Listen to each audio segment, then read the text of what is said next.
Good morning, everyone. Okay, we have renamed this broadcast to be the Profitable Interior Designer.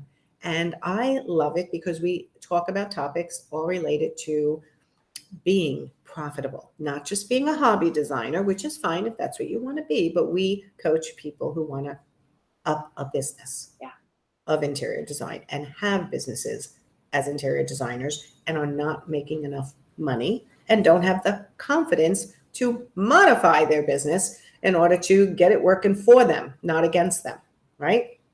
So, welcome to my associate coach, business coach Lesley. Lesley's also an interior designer in the luxury markets and always looking for that next, right? You move a lot, so you have to think about rebranding and things more often than some. I pivot quickly, maybe too quickly sometimes, but I think that's one of the real nice things about being a very small business owner is that you can change and you can rebrand, and it's not like steering an ocean liner. It's like a little speedboat. You're like, cool, we're doing this now. Here's where we are. And I love that freedom and flexibility to be able to change, update my branding as needed and have it reflect where I am in business versus maybe where I was when I did that brand.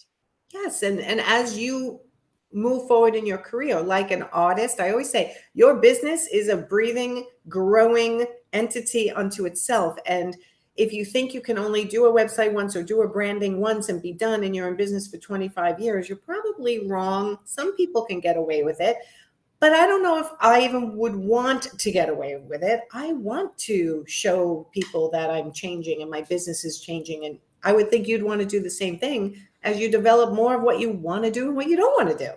Yes. And of course, you do the best you can with what you have. And it's very likely that if you do have branding or a website or stuff in place right now, depending on how long it's been, I mean, if it's been more than about 2 years, 5 years, maybe, I mean, if it's in any longer than that, it's very likely that things feel stale or just don't quite align with we don't change everything overnight, but over time, your business is doing this. And if your branding is staying here, if your graphics, if your fonts, if your colors, if your sort of visual presence isn't elevating with you, then potential clients see that and they feel that mismatch. They can tell that, like, wait, she's saying this, but putting this, or he's got, this project, but then his logo looks like a toddler made it, that kind of thing. If there's a mismatch, it doesn't communicate what you need to be communicating to potential clients. Correct. And we've even had in our Profit Insider program where we dive much deeper into branding, niching down how to present yourself to your potential client in a way that's going to be memorable. This is a little sidebar, but it's coming to my brain, so I'm going to talk about it. Yesterday with my coach, the one I hire, she did a whole hour on you're going to get lost in the sea of people if you don't distinguish yourself. So how do you polarize or niche down or get more colorful in your messaging or in your pictures or in something? How do you make yourself stand out?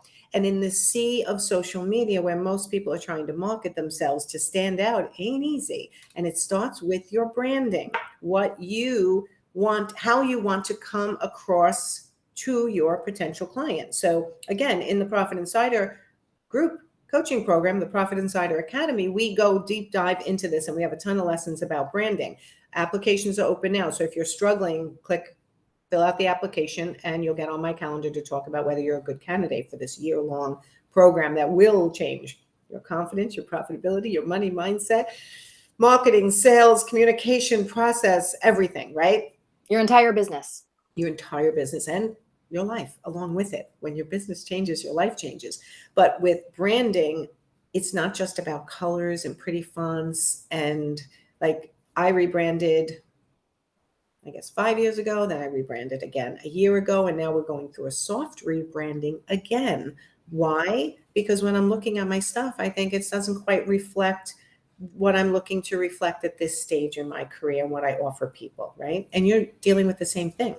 Yeah, I went about a year ago, I went through a rebrand, really working on sort of repositioning my business into more of a high-end, not true luxury, but like definitely a multi-room, big renovations, new builds, a different client than I was getting 5 years before that when I was doing one room design only consultations, things like that.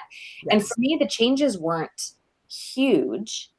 it's things like my brand color is teal. It's my favorite color. And instead of like a brighter, clearer teal, we went to more like a darker, a little more sophisticated, more subdued. The colors went a little bit still like jewel tones, but a little less saturated, a little less cutesy. And it's subtle, but there is a big difference. If you looked at the two brands, like my two websites, for example, side by side, there's a difference. The new one feels more elevated, but it didn't mean, I didn't suddenly go to like a red logo. It was still me, but it just shifted and transformed and went, more in the direction that I am now as a designer, where I want to be in business. Yes, and who you're trying to attract, right? Because you have to really clearly, so tip number one is clearly identify your, well, my brain is going to so many things, because when I went through the branding process, it was such a fantastic process. It was a really great questionnaire. But first, you want to identify your values and your target audience, right? When I did that with my branding company, and I did that with the branding company that did Brené Brown, so I was like all excited with their process. I wanted to see it, but it taught me a lot, and what I can teach everybody else. You start with, who are you as a person? What do you value in your life and in your business? And who is your target audience? Who do you really want to attract? Not who you've attracted up until now. That's important. I mean, we see it all the time. A kitchen and bath designer over the years has come really fine-tuned into only wanting to do kitchen and bath, but that happens slowly over years. So she still has, or he has, living rooms and dining rooms up on his website in all blurry little pictures. And you go, wait, you're trying to attract high-end kitchens at this point. Your branding and what you're showing yourself to be is not that, right? I love that you pointed out branding is not just logos, fonts, and colors. Your brand is everything you are putting out there. It is your project photos. It is the copy, the words you're using. And I think less is more is one of the big tips that I can share about branding, because people they want to make sure, I need to make sure I have enough projects show. And no, one killer project of your ideal client is going to be a way better branding tool than 6 projects that are fine, but not where you want to be. Let it go. Branding is a lot about pruning and sort of cutting off what isn't working, letting it go, so you can really grow and flourish with where you are wanting to take your business. Where you're wanting to take your business, right? It's a little bit like manifesting, if anyone's into manifesting, right? You live the life that you want to be living in your brain, and you go to those stories, and that's what will create what you're looking to create. Branding is very similar. Think about how you want to be, who you want to be, who you're looking to attract. And then, like you said, not just the colors, the fonts, the logo, it's really about the messaging, the imagery across all your social media, across your website, in person, how you're presenting yourself, any assets that you carry. Like, everything is related to your branding. Your branding in small businesses, especially in interior designers, most of the time it's the principal. Yeah. Right? And then sometimes the team starts to come in as they grow. So regularly evaluate and refine your branding. Continually assess if it's efficient, if it's working well, if you feel like you're attracting people. And I know it's really hard to spend money to improve your business. It's really hard to find the time to improve your business, but do nothing different and nothing different will happen. Right? So, I mean, I talk to people every day and they're like, but this is the way I've always done it, or this is the way someone else taught me. And I'm like, okay, and that's great. Well, let's pull out the pieces of that's working, but let's refine the ones that aren't working. And that's part of that reevaluation all the time. Well, and design is an aesthetic industry. People are paying you for your taste, your sense of style. If your branding, and that encompasses everything, doesn't showcase your taste level, your aesthetic, again, it's a mismatch. People are going to, not get that you are the right designer for them.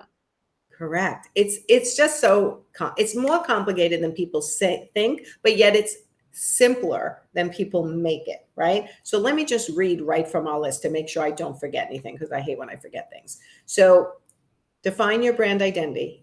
Clearly identify the values that you have as a business owner and who your target audience is. Example of values you can get out of my book, which isn't showing here on my, wherever my bookshelf is basically the values. One of the values we have is never let anyone struggle too long, right? That's a value. And I think that comes across in my branding, that my profit insiders have access right to my phone. They have access right to your phone, right? Part of our branding is accessibility and never letting someone struggle too long. So when I rebranded, that was part of what my messaging needed to accomplish, that I'm an accessible coach. You are an accessible coach, right? As an interior designer, what are the values that you are trying to show in your company? Then number 2, analyze your logo, your colors, your aesthetics that you're putting out into the world. How did you do that? Because my branding company had me go to Pinterest and like pull other people's branding. You can look up branding companies on Pinterest and look what they've done for other people. And they told me, pull colors, fonts, whatever into a board, then look for the outliers that really don't match the bulk of what I liked and what I was attracted to. So they got rid of the outliers. And we definitely had a very distinct style that I liked. And that's how we started that part of the branding process. I love that. Yeah, I actually have never hired an official like branding company. I will say I'm probably a bit of the outlier here. Websites and branding have always been something I love and I'm interested in. And I've built my own websites for 20 years at this point. So it's not something I'm ever going to hand over. But I had worked with a consultant specifically to help me elevate into that higher end market. And she gave me some suggestions for logos and the kind of feel that she thought would be good for my brand, which was great. And I did my own, but I took that idea. And then for colors, designers are going to love this. I actually went to Pinterest and I can't remember what exactly I searched for, but one of the things that came up was a photo of an interior. It's not mine. It was in Domino magazine years ago. It was on my home inspiration board and somebody had put it on Pinterest and pulled out a color palette. And it was exactly what I was like, yep, there it is. I already love that space. It's an interior. It's all my color. And it was just, I tweaked them a little bit, but in general, like it had my brand colors. I've got a teal as my main color, kind of a chartreuse. And it was just, it was perfect. So do you have an interior project you've done that you love the color palette? That can be a great starting point. Pinterest is great. We all know it can be a rabbit hole of too many ideas, but I love your tip, Nancy, of gathering some ideas, get rid of the outliers and start. And it's the same thing we would sort of do for clients when we're designing a room. We'd look through their Pinterest boards, pull out the outliers, and then find those common threads. It's very similar with branding for your own business, whether you're doing it alone. If it's not a strength you have, I really strongly recommend working with someone great that can guide you, because it's a lot of time, expense, money to do a complete rebrand and you want to get it right. Yeah. And we have a lot of free trainings in the membership. Well, I should say, as part of the Essentials, our membership site has been rebranded to be called Essentials. And Profit Insiders get their hand held through some of this process of rebranding and their thought process, right? They're back and forth with us as to what they should do, because it's important that your digital assets, your physical assets, if you're carrying around a pocketbook with your name of your company on it or a carry bag, does it match everything they've seen, right? So again, you could go down a rabbit hole of branding everything you put on your body. We don't want that. We just want to make sure your outward representation of yourself and all of your assets for your business fall under a certain feel. Yes. And that could be the feel that attracts your ideal client. I love the word feel. It's this intangible, but it's so important. Your brand has to feel good to your ideal clients for them to connect with you. And it has to feel good to you. Otherwise, you won't be sending people to your website, to your Instagram, right? I have designers who are like, I'm not sending anyone to my anything until I can rebrand, and I can't afford to rebrand. Okay, let's not get stuck there either. Okay. Yes. Let's be proud of what we've gotten out there at the stage of business that we're in. And it's okay if you're not exactly there yet. It's a process, everyone. It takes, our Profit Insider program is a year, because it takes a year to remake how somebody is doing business in a way that's going to make them happy, money, and more work-life balance, right? It takes a while. I don't like to put people under so much stress that you got to get it done in the next 2 months. Like, no, let's get it done slowly and get it done right. Although it's really not that slow when it starts to happen. Okay. Let's talk about being appealing only to your neighborhood or globally appealing, right? It depends on the business you're trying to grow. We have members of our Profit Insider program who are in other countries. They're looking to be more global designers. Mhm. Their branding has to match the feeling of international, and that they travel, and that they're okay in the travel mode, not I only go 1 mile from my house. Like, that's a whole different branding. Well, yeah, you think of we've got one designer who is in the Middle East and he's really elevating to this global brand, which is phenomenal. And then you compare that to maybe like a designer in Central Texas who's really focusing on that local farmhouse look, for example. Those brands are going to feel entirely different, like luxury world traveler, jet setter designer versus local homegrown, Right. sort of more rustic designer. Those brands should feel completely different by design.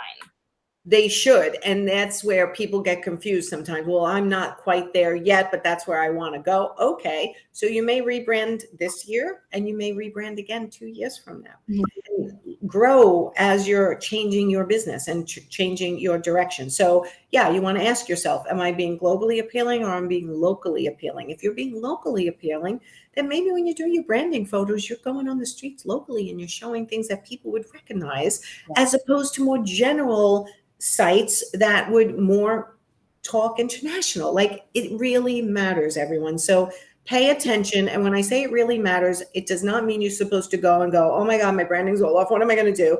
Like, just start paying attention to these little things, colors across the board, fonts across the board, capitals, lowercase, even in your emails. We are constantly tweaking our branding, and we are constantly missing things that have to be, updated. It's okay. It happens. It's part of the process. So regularly evaluate and redefine. For a deeper dive into rebranding, consider joining the Profit Insider Academy. Our next group starts in September. We're already getting applications in. They're getting on my calendar to discuss whether it's a good fit for you. Rebranding is just one piece of it, but it's an important piece, right? So that's really all I have to say about it. How is your rebranding going? Oh, I love it. I did it really fast because it clicked for me. And again, I love this. It's a skill set I have. It is not everybody's thing. So if it is something that you struggle with, yes, it's going to be an investment, but it will free you up to do what you do as the CEO of your business, and let someone who is an expert handle that visual aspect for you. Mm-hmm. I want to just make a quick comment the other way. Don't let branding be a distraction from doing the real work. Yes. It is very easy to get caught up in the logos and the colors and the fonts and nitpicking over things. And while it's important, don't let that stop you from networking, reaching out to people, growing your business, returning the phone calls you don't want to do. Yes. It's an easy, fun, just trust me, I am guilty of this. And I know this, which is why I'm sharing this, that there's both of those things that have to be in balance when you're working on this as well. All right, somebody's commenting. I can't see their name because of the system we use, but it says, with the change of DBA, I'm considering how intense the need for rebranding needs to be versus just quietly making the change. I'm doing mini branding photo sessions in September, so I can't read the rest. Can you read? I could go big, but I don't see anything after that. Okay, so you could go big. Okay, so that is a personal decision, right? And that's something where I weigh in all the time. Do we know who's saying that? Can you see I don't see it, but I guess what I'm wondering is the DBA going from a personal name to a company name? Because that might be. Oh, it's Alyssa. Oh, you're in our Profit Insiders. Hi, Alyssa. Okay, so I would suggest, when someone says they want to make a big splash and make a rebrand, a big splash, a lot of people do that, and it's fun because it's good on your social media. I tend to do more subtly, like what we're doing now. We're just sort of changing slowly in the background because it's a subtle adjustment to our branding, not a complete rebrand. For you, Alyssa, you're going to be renaming your company, possibly choosing new fonts, colors, values that you want to relay, and who you're trying to attract.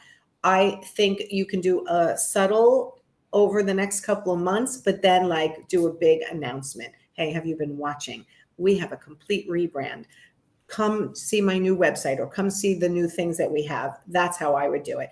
I don't want you to be doing all this work in the background and then be waiting for the big reveal. day. I think that's very stressful. So I think just change it slowly and then like, hey, have you noticed? And like splash it out there. What do you think, Lesley? I think that's great. And I think we like our rebrand and we care a lot more than most people do. So it's not that big a deal to the general public. So I love your idea of like roll it out, get it going. And then it's like, hey, did you notice?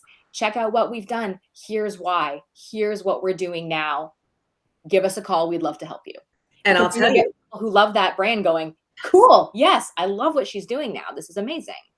and once you restart your marketing after not marketing for a while, for some of you who are listening live or on replay, I will tell you, you'll get a big response from your Facebook personal profile too.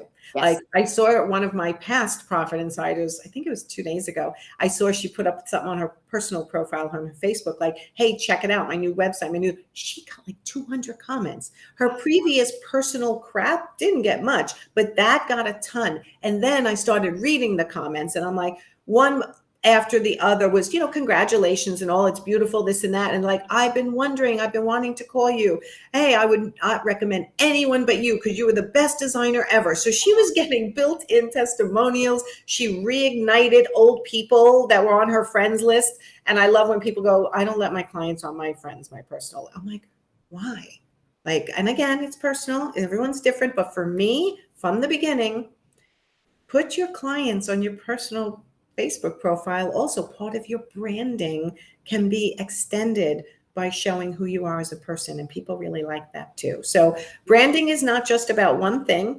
It's a feeling that you're giving everybody about your business, about your brand, about your services, about what you can do for them, and about who you are as a person. Because people want to work with people in their homes, especially, that they're not going to be irritated by, and that they have some kind of a common ground or admiration for. Correct? Yeah, they need to know who you are as a person, not just who this shiny brand veneer is as a company.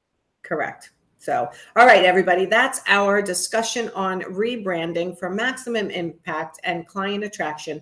You should be looking to rebrand every so often, every 2 years or so. If you're going 5, you're probably too long. And everything's going to look stale, even just because of technology changes and what people are used to looking at. So don't ignore your branding. If you need help making more money, having work-life balance, answering client difficulties, money mindset issues, charging your worth, and rebranding, sales, marketing, etc., please fill out an application for Profit Insiders. It's starting in September, and I hate to see anyone wait another freaking year not to make enough money. Agreed. This is a constant complaint in the group. Clients holding their feet to a fire on things they shouldn't be holding their feet to the fire for. So I just reached out to someone today who was posting in the group. They reached out to me first, and I'm helping them with a difficult situation. And it definitely starts with the beginning. What you're putting out there right from the beginning is causing the problems during the job, as well as many other little minor things, right? So let's get some help for everybody. All right, Lesley, anything else? Just have fun. Branding is awesome. It's so good when it's done and it feels like it's amazing because you feel aligned with everything you're putting out there. Clients connect to it. I mean, it's a win-win.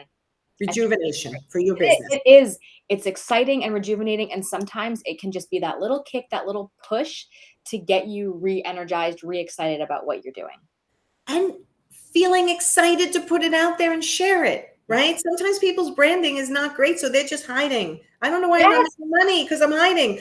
Get your branding done properly. Even if you do it yourself, do something to make yourself feel better about your own business. It's the beginning of getting the confidence you need to present yourself properly. Confidence is key. You got it. Good branding will give you more confidence as a designer. And that's how we're ending. Thanks, everyone. Go have a great week, and we'll see you next time. Sounds Bye. good. Bye.